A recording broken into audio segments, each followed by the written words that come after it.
ഇടത് നിരീക്ഷകൻ അൻവർ ഷാ പാലോട്, ഇത് വളരെ ചെറിയൊരു വിഷയമല്ല. ഇതിനകത്തൊരു വലിയൊരു ഇൻസെക്യൂരിറ്റി മാറി നിൽക്കുന്നുണ്ടോ? ചില മാറിയ സാഹചര്യങ്ങളിൽ ഇത്തരം ചില കാര്യങ്ങൾ കൃത്യമായി അതൊരു അജണ്ട പോലെ നടപ്പാക്കുകയാണ് എന്നൊരു തോന്നൽ ഒരു സമുദായത്തിന് വരുന്നുണ്ടോ? അതുകൊണ്ട് കൂടിയാണോ ഇത്തരം ഒരു ആവശ്യം മുന്നോട്ട് വരുന്നത്? അതല്ലാതെ ഇത് ഈ ഒരു തെരഞ്ഞെടുപ്പ് പ്രക്രിയയിൽ ഇത്തരം ചില വാദങ്ങൾ പരിഗണിക്കേണ്ടതാണോ? ഇതിനകത്ത് സംസ്ഥാന സർക്കാരിന്റെ ഭാഗത്തു നിന്ന് മന്ത്രി അബ്ദുറഹിമാൻ അഭിപ്രായം പറഞ്ഞിരിക്കുന്നു, CPI അഭിപ്രായം പറഞ്ഞിരിക്കുന്നു. സ്വാഭാവികമായിട്ടും അത് പാർട്ടിയുടെ അല്ലെങ്കിൽ ഇടതു മുന്നണിയുടെ തന്നെ നിലപാടായി തന്നെ വ്യാഖ്യാനിക്കണമല്ലോ. അല്ല, ഇതില് നമ്മൾ ആദ്യം മനസ്സിലാക്കേണ്ട ഒരു കാര്യം, 1951 മുതൽ ഓരോ കാലഘട്ടത്തിൽ ഓരോ 5 വർഷം കഴിയുമ്പോൾ ലോക്സഭാ തെരഞ്ഞെടുപ്പുകൾ, അതോടൊപ്പം തന്നെ നിയമസഭാ തെരഞ്ഞെടുപ്പുകളൊക്കെ ഇലക്ഷൻ കമ്മീഷൻ കൃത്യമായി ഓരോ വിഭാഗത്തെയും അല്ലെങ്കിൽ ഓരോ പ്രദേശത്തെ പ്രശ്നങ്ങളൊക്കെ തന്നെ പരിഗണിച്ചുകൊണ്ടാണ് ഇലക്ഷൻ കമ്മീഷൻ ഉറപ്പായിട്ടും ഈ തെരഞ്ഞെടുപ്പ് തീയതികൾ പ്രഖ്യാപിക്കുക. അത് ഇലക്ഷൻ കമ്മീഷന്റെ ഒരു അഡ്മിനിസ്ട്രേറ്റീവ് ജൂറിസ്ഡിക്ഷൻ വരുന്നൊരു കാര്യമാണ്. അപ്പോൾ ഇപ്പോൾ നേരത്തെ അപർണ ചൂണ്ടിക്കാട്ടിയതുപോലെ ഇത്രയും നാളായിട്ട് അങ്ങനെ ഒരു വെള്ളിയാഴ്ച മുസ്ലിം കമ്മ്യൂണിറ്റിക്ക് ബുദ്ധിമുട്ട് വരുന്നത് നിങ്ങൾ മനസ്സിലാക്കേണ്ടത്, ഇന്ത്യയിലെ തന്നെ രണ്ടാമത്തെ ഏറ്റവും വലിയ ഒരു ജനവിഭാഗമാണ്. ഏകദേശം ഒരു 17 കോടി ജനങ്ങൾ ഈ രാജ്യത്തുണ്ട്. അപ്പോൾ കേരളത്തിലാണെങ്കിൽ ഏകദേശം 1 കോടി ഇസ്ലാം മത വിശ്വാസികൾ അല്ലെങ്കിൽ മുസ്ലിങ്ങളുണ്ട്. ഇങ്ങനെ ഓരോ സംസ്ഥാനങ്ങളിലും കണക്കെടുത്തു കഴിഞ്ഞാൽ അവിടുത്തെ ഒരു നമുക്ക് മാറ്റി നിർത്താൻ കഴിയാത്തൊരു ജനവിഭാഗമാണ്. അപ്പോൾ ഇലക്ഷൻ കമ്മീഷൻ അറിയാമല്ലോ, ഇങ്ങനെയുള്ള വെള്ളിയാഴ്ച ദിവസങ്ങൾ അവർക്ക് എല്ലാ കാര്യങ്ങളിലും ഇപ്പോൾ ജമ്മു കാശ്മീരിൽ എന്തുകൊണ്ടാണ് നിയമസഭാ തെരഞ്ഞെടുപ്പ് പ്രഖ്യാപിക്കാതെ സുപ്രീം കോടതി ചോദിച്ചിട്ടും അവിടുത്തെ രാഷ്ട്രീയ സാഹചര്യവും അവിടുത്തെ മറ്റുള്ള കാര്യങ്ങൾ പരിഗണിച്ചുകൊണ്ടാണ് ജമ്മു കാശ്മീരിൽ നിയമസഭാ തെരഞ്ഞെടുപ്പ് ഇലക്ഷൻ കമ്മീഷൻ പ്രഖ്യാപിക്കാത്തത്. അപ്പോൾ എല്ലാ ജനവിഭാഗത്തെയും എല്ലാ പ്രദേശത്തും ഇപ്പോൾ എന്തുകൊണ്ടാണ് ഉത്തർപ്രദേശിലോ അല്ലെങ്കിൽ ജാർഖണ്ഡിലോ അല്ലെങ്കിൽ മാവോയിസ്റ്റ് പ്രദേശങ്ങളിലൊക്കെ തന്നെ ഇലക്ഷൻ കമ്മീഷൻ 2-3 ഘട്ടമായിട്ട് തെരഞ്ഞെടുപ്പ് നടത്തുന്നത്? കാരണം അവിടുത്തെ സാഹചര്യങ്ങൾ പരിശോധിച്ച് അവിടെ 2-3 ഘട്ടമായിട്ട് നടത്തിയാൽ മാത്രമേ ഏറ്റവും സ്മൂത്ത് ആയിട്ട് തെരഞ്ഞെടുപ്പ് നടത്താൻ പറ്റുകയുള്ളൂ എന്ന് ഇലക്ഷൻ കമ്മീഷൻ മനസ്സിലാക്കിയതിന്റെ അടിസ്ഥാനത്തിലാണ്. അപ്പോൾ ഇവിടെ ഈ ഒരു മുസ്ലിം സംഘടനകൾ അവരുടെ ആശങ്ക പറയുന്നതിനെ നമുക്കൊരിക്കലും പിന്തള്ളിക്കളയാൻ അല്ലെങ്കിൽ അത് തള്ളിക്കളയാൻ പറ്റത്തില്ല. കാരണം അവർ പറയുന്നത് ഇപ്പോൾ വെള്ളിയാഴ്ച ഈ തെരഞ്ഞെടുപ്പ് വെച്ചു എന്ന് വിചാരിച്ച് ആ വിഭാഗത്തിലുള്ള ആൾക്കാരും വോട്ട് ചെയ്യാതെ ഒന്നും ഇരിക്കത്തില്ലല്ലോ, അവരുറപ്പായിട്ട് വോട്ട് ചെയ്യും.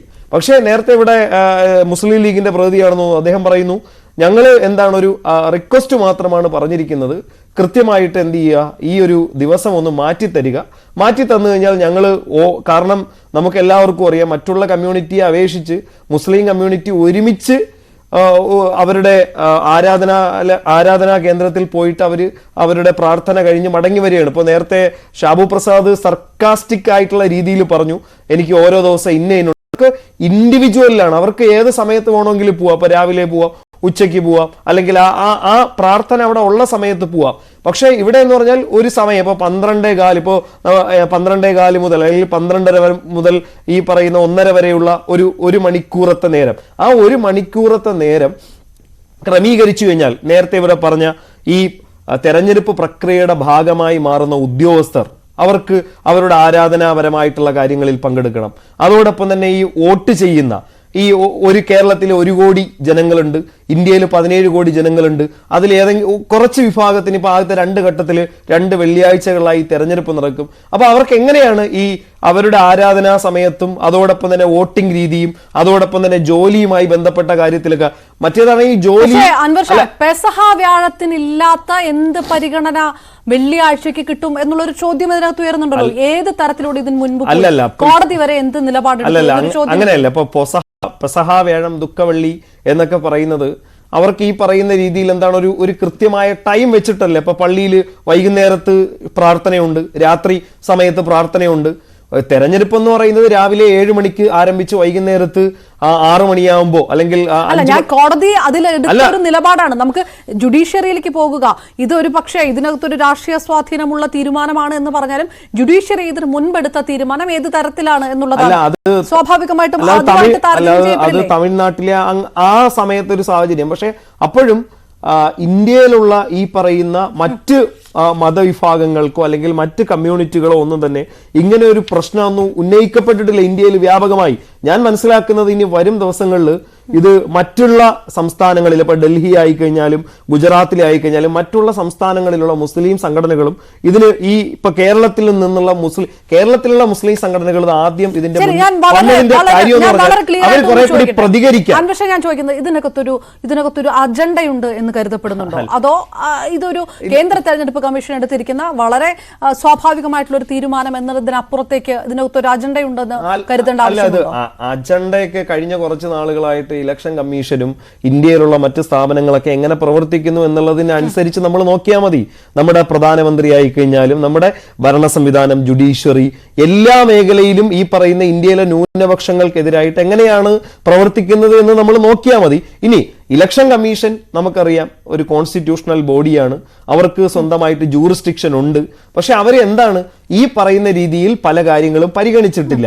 അപ്പോ മുസ്ലിം സംഘടനകൾ എന്തെങ്കിലും ഈ ഇലക്ഷൻ കമ്മീഷനെ പറ്റി എന്താണ് ഇങ്ങനെ ഒരു ആരോപണം ഉന്നയിച്ചു കഴിഞ്ഞാൽ അതിന് കൃത്യമായിട്ടുള്ള മറുപടി കൊടുക്കേണ്ടതും അതിന് കൃത്യമായിട്ട് അവരുടെ പ്രശ്നം പരിഗണിക്കേണ്ടതും ഈ ഇലക്ഷൻ കമ്മീഷനാണ്. അല്ലാതെ നമ്മൾ ഈ പറയുന്ന രീതിയിൽ എന്താണ് ഇപ്പോ ഷാബു പ്രസാദിനോടോ BJP-കാരോടൊന്നും ചോദിക്കേണ്ട ആവശ്യമില്ല. കാരണം ഈ പറയുന്ന രീതിയിൽ എന്താണ് ഇലക്ഷൻ കമ്മീഷൻ പോലും ഇവരുടെ, അതായത് നരേന്ദ്രമോദി പല പ്രഖ്യാപനവും നടത്തിയതിനു ശേഷം മാത്രം തെരഞ്ഞെടുപ്പുകൾ പ്രഖ്യാപിക്കുന്ന ഒരു കാലഘട്ടത്തിലേക്കാണ് നമ്മുടെ രാജ്യത്ത് ഇലക്ഷൻ കമ്മീഷൻ.